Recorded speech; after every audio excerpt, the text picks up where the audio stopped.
Do you know what makes Apple a cheap company? This.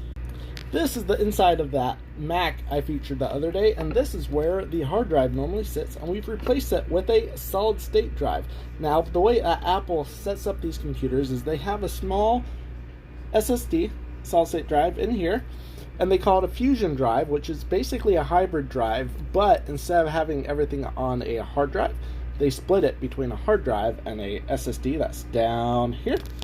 And what makes these hybrid or fusion setups slower than an SSD is you have a small partition that is a solid state drive on the hard drive or built into the Mac, and that's just for booting. Everything else runs off of the slow hard disk drive.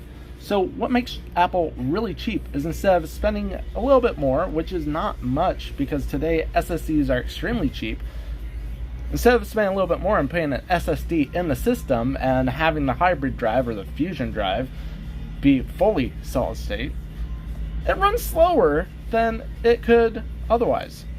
Now, luckily, all of the newer iMacs, newer than 2019, fully run off of SSDs built onto the motherboard.